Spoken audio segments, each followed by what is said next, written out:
Marcos, pinai-impeach na. Naku po, yan kaya ay totoo o yan ay gawa-gawa lang? Naku po, pag-uusapan natin ngayong araw na yan. Ito nga, issue ng impeachment ni Marcos. Totoo kaya yan o isang lokohan lang o it's a prank. Ika nga, sabi ng mga iba. It's a prank. O, malay natin. Yan ang ating pag-uusapan ngayong araw na ito. At syempre, pag-uusapan din natin ang mga may init na nangyari sa Blue Ribbon Committee ni Lacson. Politalak, hey! Usapang bayan, diretsong banat. Politalak. Sabi nga niya, shut the F up daw. Sino kayo sinasabihan niyang gano'n, ano? Sabi kasi ni Lacson dun sa kanyang intro, yung mga bumabatikos daw sa kanya ay shut the F up daw. Abay, mana pala ito kay ano, no? Kay pangalan nito, yung wag niyo akong utusan. Si ano? Si Recto. Mana pala ito kay Recto, bawal silang punahin. Kaya shut the F up daw. Alam mo, ang inaantay ng taong bayan, diyan po sa Blue Ribbon Committee, ay yung revelasyon ni Libiste. Pero barabagang dinaanan lang. Naku, pag-uusapan natin yan. At hindi lamang po yung dinaanan lang, ha. Pag titingnan nyo talaga yung YouTube, wala masyadong nagbalita. Hirap na hirap akong hanapin. Bakit kaya? Bakit kaya? Tapos sasabihin mo, Lacson, shut the F up. Gago! You shut the F up. Ikaw ang tumahimik. Dahil tumahimik ka na. Dahil tumahimik ka na sa issue ni Libiste. Nawala na yung usapang kay Libiste. Napunta na sa mga ewan ko kung ano ba issue gusto nyo palabasin. Di ba? Ay nako. Anyway, pag-usapan natin yan ha, mga kababayan, dahil alam mo matindi ang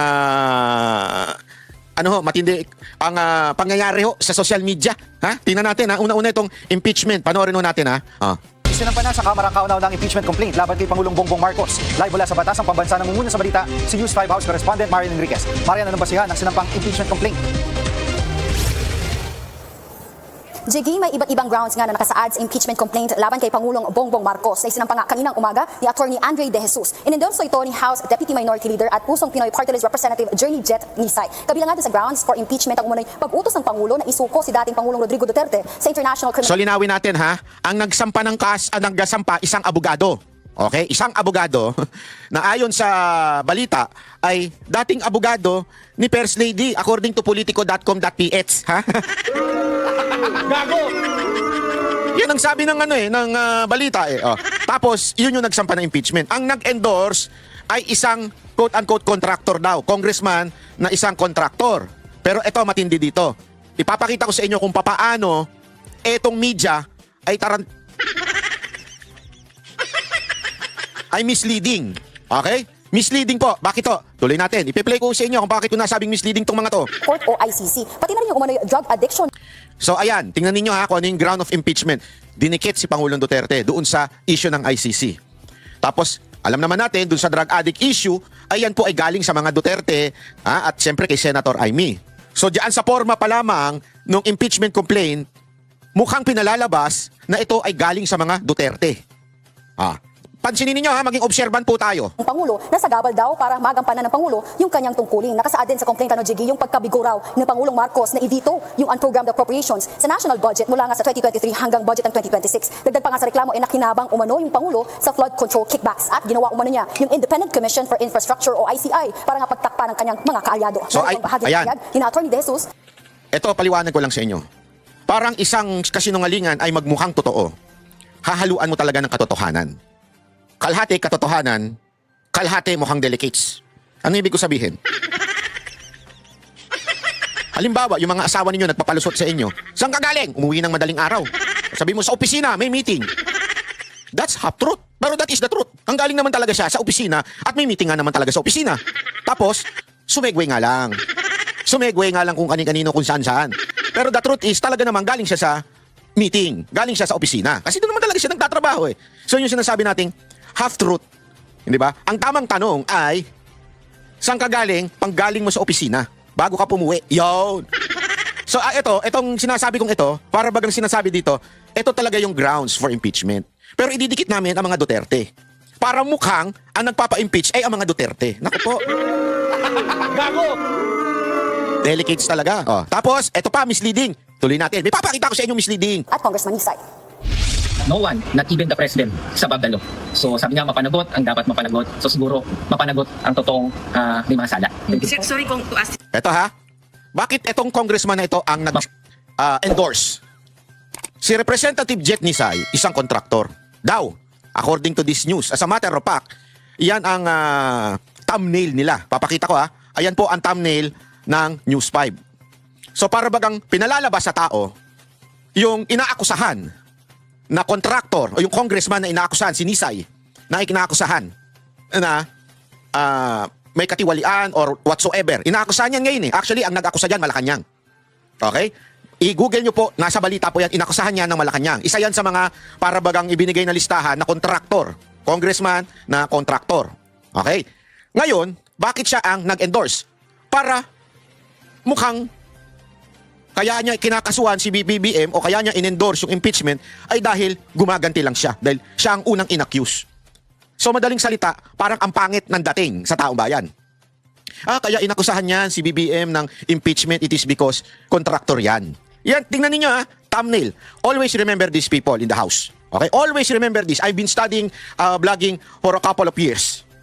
Talagang pinag-aaralan ko kung paano mag-vlog, kung paano palawakin ang market sa vlogging. At ang laging number 1 na sinasabi ay make sure maayos ang thumbnail at ang title. 50% ng iyong quote-unquote success sa pagbablog ay yung thumbnail and the title. Which is, yung title ay nasa thumbnail din minsan o kadalasan. So dito pa lang, kitang-kita mo na may pagbali na ng katotohanan. Ano ibig sabihin? Dito pa lang, ang pinakikita na sa minds ng mga taong nanunood, bago pa panoorin yung video, sinasabi na nila, nitong TV5, itong News 5, na sinasabi na itong tao na ito, kaya ito nagdedemanda, kaya ito nagpa-impeach, ay dahil siya ang unang inakusahan, o siya ay kontraktor, siya ay kumita, siya ay, parang ganun ang pinalalabas. Kasi nga again, ang mga kontraktor na congressman ina-accuse ngayong panahon na ito. So, yung palang pinalalabas, 50% na pinalalabas ng news na ito, ay tila hindi karapat-dapat kasuhan o impeach si PBBM dahil ang mga nag-aakusa sa kanya yung talagang mga tunay na akusado. Yan po ang pinalalabas. O, tuloy natin Panagot ang totoong limang sala. Sorry kung to ask this question, pero are you working with the side of the Vice President? Are you working at the side of the Vice President? Napakaano naman ng question na yun? What made you think that way? Na kaya pinapa-impeach because of the Vice President? First and foremost, tinanong nyo ba yan nung panahon na in-impeach si VP Sara Duterte? Are you working in the side of the President? Wala eh. Walang ganyan. Eto, inintriga nyo na kagad. Are you working sa side ng Vice President? Tingnan nyo pa kung paano nila i-insinuate Tingnan niyo, ipapakita ko sa inyo. No. For some, it might be laughable. For some, it might be trivial. But an allegation that our sitting president might be somehow involved in an addiction of some sort to prohibited drugs should be alarming. At Marian, ano ang background ni Attorney De Jesus at Congressman Nisay? Jiggy, 20 taon na ngang nagpa-practice bilang isang litigation lawyer itong si Attorney De Jesus. At napag-alaman naman natin na isang contractor ang nag-endorso ng naturang complaint na si Congressman Nisay. Pagmamayari niya yung kumpanyang JVN Construction and Trading. At isa nga siya dun sa mga nirekomendahang kasuhan ng Thunder at Graft ng ICI. Ayan malinaw. Hindi po sa akin ang galing Hindi po sa akin ang galing na inakusahan ng ICI. Galing po yan mismo doon sa reporter. Inakusahan ng ICI etong si Nisay, si Congressman Nisay, si Representative Nisay na kontraktor. Congressman na kontraktor. Dahil nga doon sa pagtanggap ng government contracts habang nakaupo siya sa pwesto. Jiggy. Marian, ano naman ang reaksyon ng mga House leaders sa sinampang reklamo laban sa Pangulo?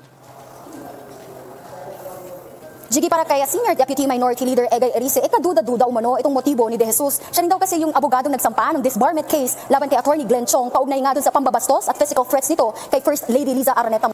So ito, ang abogado ni Lisa Marcos, okay? Ay ito, nung sinampahan si Attorney Glenn Chong ng disbarment case. Same lawyer na nagsampa ng impeachment kay Marcos ay dating lawyer daw, according to this report. Dating lawyer daw ni Lisa Marcos na nagsampa ng disbarment case against Glenn Chong. Kailangan ko pa bang espelengin? Your guess is good as mine. Sabi nga. Gago! Pag mga ganyan, napapa-English tayo eh. Di ba ho? Ang tindi, di ba? Ang tindi. Sabi ko nga, tangina, di mala naghanap ng ibang abogado. Talagang nagtitipid? Nagtitipid kayo, Malacanang? Marcos, hindi rin daw ito ang parehong grupo na lumapit sa kanya noon. Sabi ni Erice, kasi di ba may lumapit sa kanya, ibang grupo daw ito. Ay, diyan pa lang Brad, amoy na amoy ko na. Ano ibig sabihin? Nung nireveal ni Erice na may planong may mag-impeach sa kanya, may ibang grupo na lumapit sa kanya, napanood ng Malacanang. Putang ina, impeach tayo ah. Unahan na natin. Unahan na natin. Kasi remember, pag inunahan mo yan at na-dismiss yan, meron ng 1-year ban. Hindi mo na pwedeng ulitin yung impeachment. Di ba? So naiisip tuloy ng taong bayan, ito ay isang moro-moro lamang na impeachment. Ibig sabihin, isang, alam mo yon, isinampa ito para ma-dismiss at mailigtas na si Marcos for 1 year. Nako po. Ibig sabihin, next year na uli yung impeachment. Gago! Pakisulat nga yung mga komento nyo dyan kung ganyan din ang inyong naiisip. Kasi ganyan na nababasa natin sa social media eh. Nga sa planong impeachment complaint at dagdag pa nga ni Erice, malaki yung tsansang ma-dismiss agad ang naturang reklamo dahil sa lack of form and substance. Kita ninyo? Lack of form and substance. Importante kasi yan, mga kababayan. So ginagago nila na naman yung sistema. Tinatarantado na naman nila yung proseso. Di ba? Ganyan yung ginawa nila doon sa impeachment ni VP Sara Duterte. Ginago nila yung proseso kaya ibinalik ng Supreme Court. Remember that. Marami sinabi ang Supreme Court. Ang isa sa mga sinabi sa pagkakaalala ko, correct me if I'm wrong, sa pagkakaalala ko, kasi nga hindi man lang nabasa ng mga tao, ng mga congressman, yung complaint, no time, at the same time, para bagang hindi nabigyan ng pagkakataon si Vice President Sara Duterte na sagutin yung reklamo. So, medyo talagang gawain nila yung gaguhin ng proseso. At isa na nga ho ito, yung substance, walang kwenta. Diba? Walang kwenta daw, sabi ni Erice. Ito yung pahayag ni Congressman Erice. I'm still puzzled with what is the motive because anytime any person can file a complaint until within the week. So pareho lang, it will be consolidated. It will be prepared to the Committee on Justice. Jiggy, question din nga ni Davao City 1st District Representative Paulo Duterte yung impeachment complaint laban sa Pangulo. Tinawag niyang... Eto ha, something fishy to.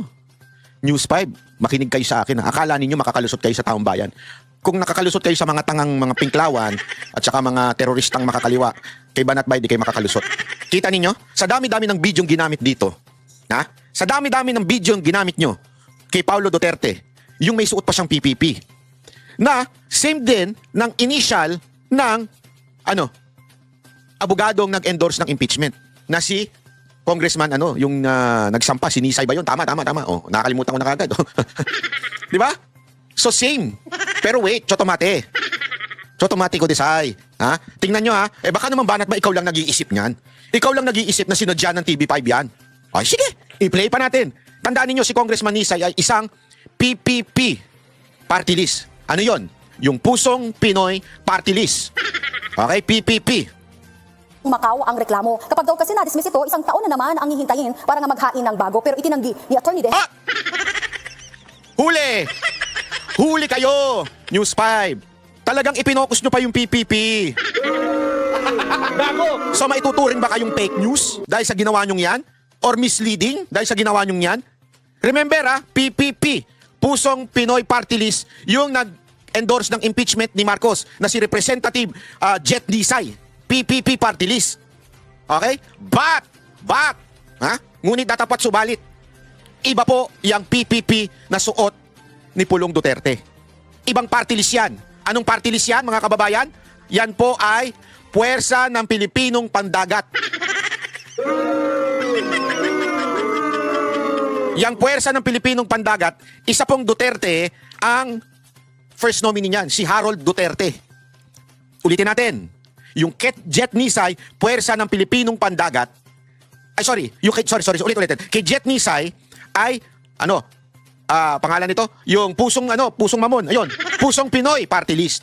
Yung kay Pulong Duterte, ay yung kay Harold Duterte. Alam niyo po, walang iba kung hindi Puwersa ng Pilipinong Pandagat. So what's the proof? Papakita ko lang. Ito yung nag-impeach. Pakita lang natin wait, ito. Si Jet Nisay. Ayan, malinaw ho yan. Nakasulat po dyan. Ang nakasulat po dyan ay Pusong Pinoy Party List. Kasi naman, pati yung mga ganyan, di ko alam bakit nagkakaroon ng mga ganyang party list Pusong Pinoy Party List. Okay? Pusong Pinoy Party List. Ano naman yung party list ni Pulong Duterte o yung anak niya? Ito naman po. Ano yan? PPP Party List. Kita nyo, same logo? Ano po yan? Yan po ay Puwersa ng Pilipinong Pandagat. So kahit nga ako, namimix ko Kaya lang, sa dami-dami ng video na gagamitin ng News 5, bakit ito ang ginamit? News 5. Are you trying to insinuate na si Pulong Duterte ay kakampi ni Nisay? Ni Congressman Representative Contractor Congressman Representative Nisay? Ha? Yan ba ang sinusubukan ninyong subconsciously ipasa sa pag-iisip ng mga Pilipino? Kung makakalusot kayo sa mga tangang pinklawan at mga pingtae at sa mga teroristang makakaliwa, hindi kayo makakalusot sa mga banateros. Booking kayo dyan. Magkaibang party list yan, pero bakit yan ang ginamit ninyo? Napaka-obvious. Na konektado siya kay Pangulong Marcos. Narito ang kanyang pahayag. Oh. So talagang inano ninyo ha? Zinumpa ninyo. Meetings with the president himself. I've never met either the president. I have never met the president or the first lady. Eh bakit sabi ng News 5? Eh kayo daw ay abogado ni first lady ni Lisa Marcos. So ibig sabihin sinungaling yung News 5? O kayo ang sinungaling? Hindi. Linawin natin. Diba? Napaka-importanting maunawaan natin ito mga kababayan. Oh. Oh. Tuloy. Or the first lady. What does matter to me is that there's a need to hold the president accountable. The grounds are there, and I'm looking forward to an opportunity, an avenue through which to have all these grounds ventilated. Ayan. Oh. Jiggy, para naman kay House Speaker Boji D, walang basihan para ipa-impeach nga itong Pangulo. Aniya, malinaw na ginagampanan ng Pangulo ang kanyang mandato. Jiggy. Marian, ano ang magiging sunod na proseso ngayong natanggap ng Yari. Secretary General ang impeachment complaint? Jiggy, ayon sa Secretary General, ay i-refer na nila ito sa Office of the Speaker. Oras. Wow! Ang bilis! Ang bilis! Dati, inantay nyo pa umabot dun sa fourth complaint bago nyo ni-refer. Sinigurado nyo muna na talaga may substance yung impeachment complaint.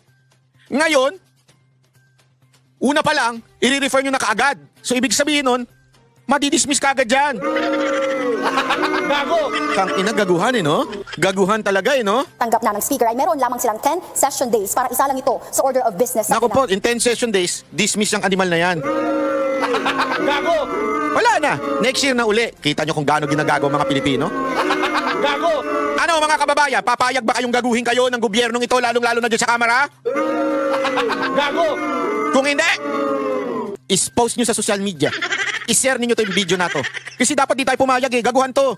Ginagago nyo yung proseso At meron lang 3 session days para naman ma-refer ito sa Committee on Justice kung saan tutukuyin kung sufficient in form and substance ang reklamo. Ayon sa rules ng Kamara, deemed initiated na ang isang impeachment complaint oras nga na ma-refer ito sa Committee on Justice. Patay. Ayon naman sa konstitusyon, hindi na maaaring maghain pa ng Nako, pagbabago ng wala na. impeachment Tapos sa na, parehong finish tao na. Sa loob ng 1 taon, oras na magsimula o ma-initiate na nga ang impeachment proceedings. Jiggy, sa January 26 o sa susunod na Lunes na nga magre-resume ang sesyon dito sa Kamara. At wala na. kung isasalang na ba ito Gaguhan na. itong naunang impeachment complaint Gaguhan na talaga sa order of business Pilipinas. plenaryo. At mag-aabang din tayo kung may hahabol pa ang ibang impeachment or grupo na maghahain nga ng impeachment complaints sa Office of the Secretary General within this week. Wala na. Rin kasing sinabi ng Makabayang Block na maghahain nga sila ng impeachment complaint laban kay Pangulong Marcos. Gayon din yung DDS group na sinasabi ni Erice na unang lumapit nga sa kanya na magpa-file ng impeachment complaint. Yan muna Wala ang na. request dito sa Kamara. Balik sa'yo, Jiggy. Yan ang ulat ni Marian Enriquez live mula sa Batasang Pambansa. Mga Wala kapatid, na. Jiggy Manikad po. Gaguhan na talaga mga kababayan. Kitang-kita nyo na, di ba? Ha? Gaguhan na. So, kayo na ang bahalang humusga. Pero ayan napaka-obvious na talagang tinatarantado tayo ng gobyernong ito. Payag po ba kayo? Punta na tayo ngayon doon sa hearing kanina kasi doon kanina merong nag-aapoy. At dito, hindi nakalusot kay Marcoleta. Hindi nakalusot kay Marcoleta ang palusot ng DOJ. Nako, ano ba yan? Ano na naman nangyayari dyan? Grabe ho talaga yan, ha? Ang problema, prosecutor pa doon yun, ini-insist mo kasi yung restitution kaya tayo nagkakaroon ng problema. Will you still insist on that? Sir, we never mentioned that restitution is a condition. Paulit-ulit po namin sinasabi yun, Mr. Chair, na hindi po siya kondisyon para ang isang tao ay matanggap o makonsidera bilang isang witness under the Witness Protection Tapos na Program. tayo dyan. Ang Kaya nga po, naging sinasagot ko problema- po kayo na hindi ko po namin Ay, sinasabi. grabe, binabastos ka, Marcoleta, oh! Marcoleta, parang oh! Kayo naman, wag ganun. Hindi naman binabastos. Kayo naman, masyado naman kayong mainit ang ulo ninyo, ha? Wag ganun, ha? Wag ganun, mga kababayan. Masyado mainit ulo nyo. Po kami sinasabi na restitution is a condition. So I'm not insisting on it, sir. Hindi mo sinasabi ngayon, but when you were talking about a memorandum, yun ang sinasabi mo, there, pwede namin ilagay yung restitution because it is a matter of good public policy. Ano naman klaseng, kaya nga nahihirapan sila Yung Diskaya, to my mind, were the first to apply under the Witness Protection Program. Ang problema, ang sabi ng then Secretary of Justice, now Ombudsman, hindi naman basta-basta ganun.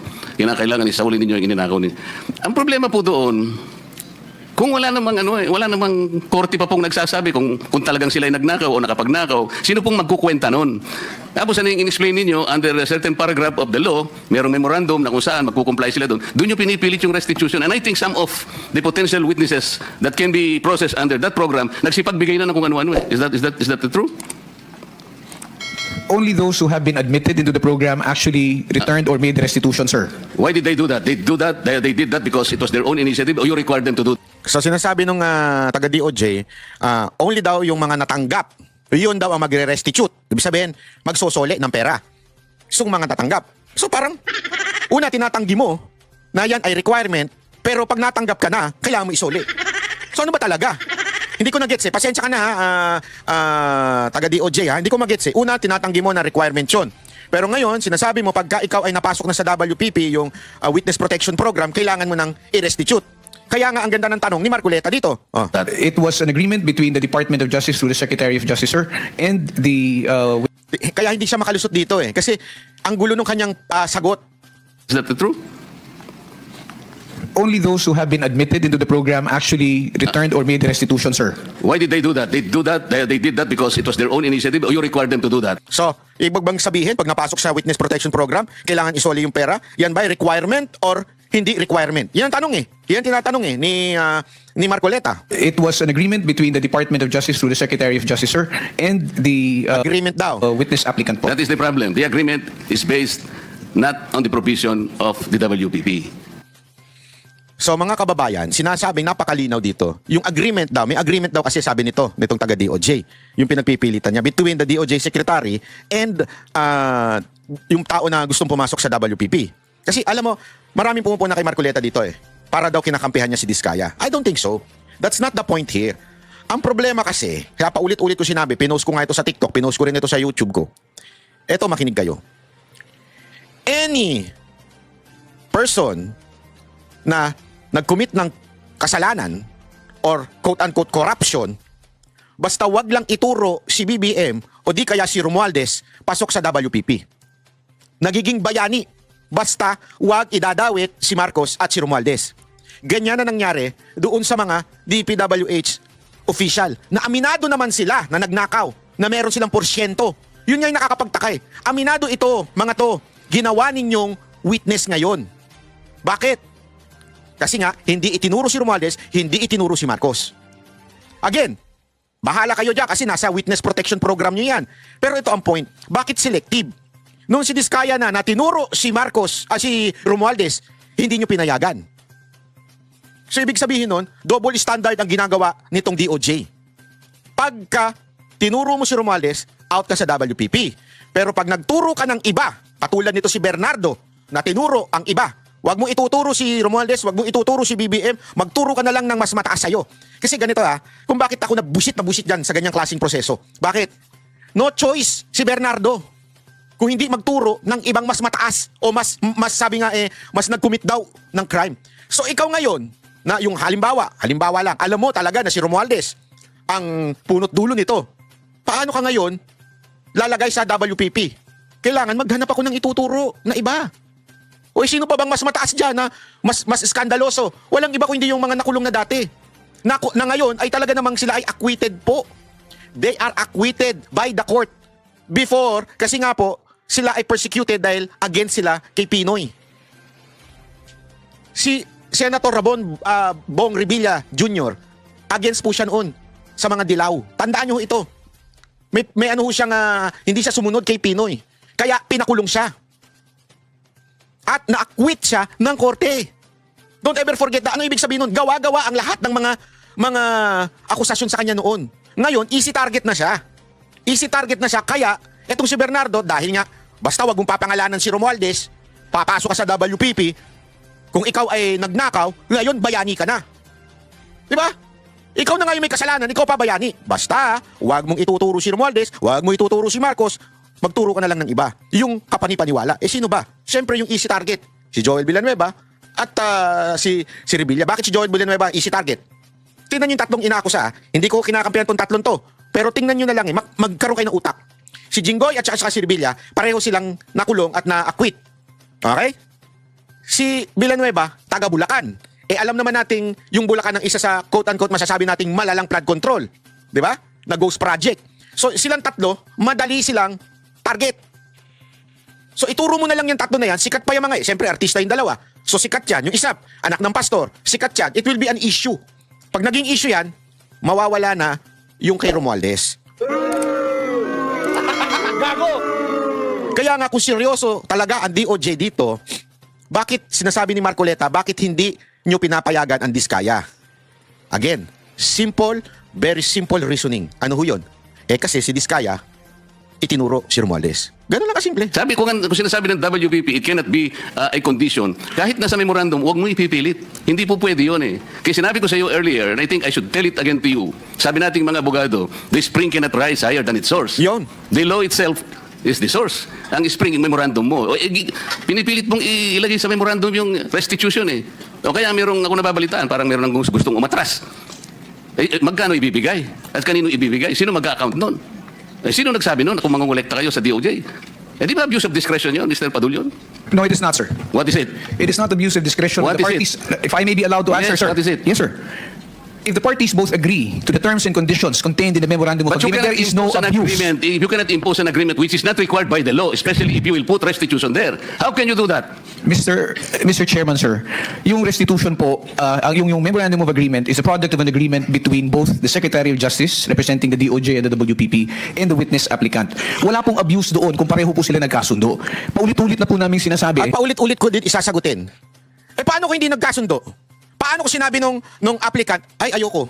Kasi wala pa namang court ruling, papayagan nyo ba? So, pasensya ka na po ikaw na taga DOJ. Mali po kasi yung argument ninyo na pag nagkasundo.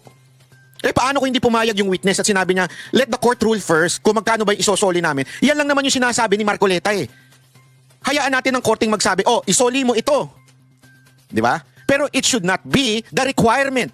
It should not be yung, kasi kung gano'n, ang sinasabi ni Marcoleta, kung gano'n ang mangyayari, baka wala nang pumasok sa WPP, yung Witness Protection Program. Bakit pa papasok?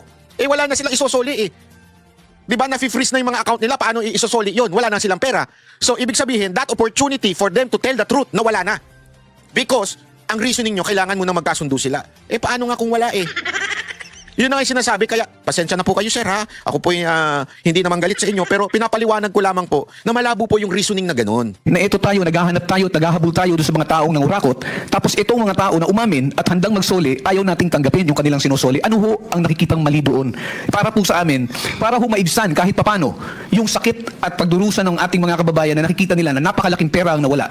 Ano ho ba yung maibalik natin yung kaunti? And remember, Mr. Chair, if I may... Do not preach to the choir. No, I'm not preaching, Sandali Mr. lang. Ano na, Senator Marcoleta? Parang para bagang kayo binabara kayo, tinuturuan kayo. Buti na lang sumagot si Senator Marcoleta, do not preach to the choir.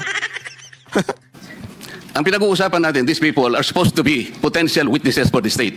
Kailangan tulungan natin ang Estado para ma-prosecute kung sino-sino ang dapat managot. Kaya nga natin sila ilalagdag. Mahirap ang gagawin nila. Malalagay sa alangin ang buhay nila. Kaya nga yung witness protection is for them. Sa title lang makikita mo, witness protection in interest para sa kanila yon. So yung memorandum of agreement, yun ay dahilan lamang para masiguro mo na sila makikipag-cooperate. Kasi kahit na sila na-approve under the witness protection program, but they will not cooperate based on the memorandum, pwede mo siyang i-discharge eh. Alam mo, the court can still do that. At saka yung final approval ng witness, state witness, nasa court yun eh. Huwag mong kukunin yun eh. Kaso, isinasama ninyo yung restitution. That is the problem. And I will object to that. Palaging mali yun eh. Paano yung kay Diskaya?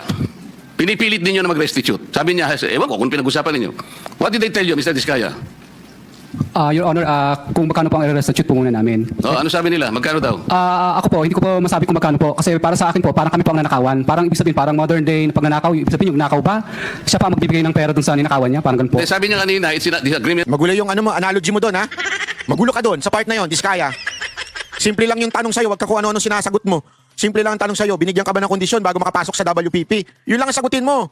Between the applicant and the DOJ, did you agree that you restitute any money to the DOJ? Wala po pang maibibigay po. At saka... yun na nga, because wala kang maibigay, hindi ka niya ipoprocess under the Witness Protection Program. Is that not correct? Correct. Hindi ko po alam, Your Honor, kung... Mr. Chair, paano to? Ito si Mr. Diskaya, he was the first, tsaka yung asawa niya who applied under the WPP. The problem is, ang sabi ng dating DOJ Secretary, hindi, kinakailangan isoli muna yung mga pinagnanakaw. Hindi po pwedeng ganun-ganun lang. Paano ngayon siya mapoprocess if that was dangled? Paano siya mapoprocess to begin with?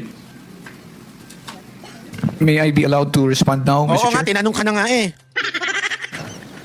PJ, thank you, sir. Sir, Mr. Chair, una, sabihin ko lamang po na Pero alam mo, wag kayo magalit dito. Naiipit lang din dito sa secretary. Sa totoo lang, hindi naman po kasi siya nagdi-decide. Ang nagdi-decide po yung secretary. So, honestly, medyo naiipit siya. And I understand. Sir, I understand kung bakit ganyan ang mga sagot ninyo. Dahil naiipit kayo doon sa desisyon ng inyong secretary. Na wala naman kayo magawa. Remember, political ho ang secretary nyo before. Kasi remember, ito yung panahon ni Remulle. So, talagang mahihirapan ito si Sir na i-justify yung sinasabi niya na kailangan ng restitution or kailangan ng kasunduan. Mahihirapan talaga. kasinungalingan po yung sinasabi ni Mr. Diskaya na agad-agad silang sinabihan na magsoli ka. Ang pinag-uusapan po dito, bago man lang makapagsabi ng ganon, kailangan munang makita kung ano ang gusto at kayang sabihin at patunayan ni Mr. Diskaya at ni Mrs. Diskaya doon sa kanilang salaysay. Pero hindi po sila nakikipag-ugnayan sa department, kaya hindi po sila mabigyan ng kaukulang proteksyon at hindi po ma-process yung kanilang application. So yung sinasabi po ni Mr. Diskaya, from the hearing of November 14 in the Senate Blue Ribbon Committee, there was never a chance or an opportunity that Mr. Diskaya and or counsel even approach the department despite the proddings of the chairman. Mr. Ano ba yung title mo? Mr. Prosecutor, Mr. PG na lang. Mr. PG, nung ako yung chairman pa dito, sila yung unang nag-apply. So, dahil kailangan nila ng protection, it was incumbent upon the chairman na sumulat sa Senate President to endorse yung kanilang application. That was the provision of law kasi. But even before they can do that, actually kasi nung sinasabi ko yun, nung hearing, di ko naman alam mapapalitan na pala kami. Alam mo na yun, di ba? Yung araw din na yun, nag-press con na si Secretary of Justice. Narinig ko eh. Sabi niya, hindi po pwedeng ganon. I cannot apply. Hindi pwedeng basta-basta ganon na lang. And then the new Senate President based his judgment of not entertaining that application on the articulation of the Department of Justice. So, ang tinatanong ko nga sa inyo, hindi siya sinungaling. Siya ang mismong kayo ang nagbigay na ng condition kasi. Kaya sinasabi ko, if you insisted on the condition of restitution, how can Diskaya or any other persons similar to his situation even begin to apply under the WPP? If I may respond, Mr. Chair. If I may refresh the memory of the good senator, during the last hearing of November 14, Sir, dapat yung mga ganyan, wag yun ang binibitawan. Delicates kasi mapipikon si Marcoleta sa mga ganyan niya. Aba! Baka kalimutin daw ako.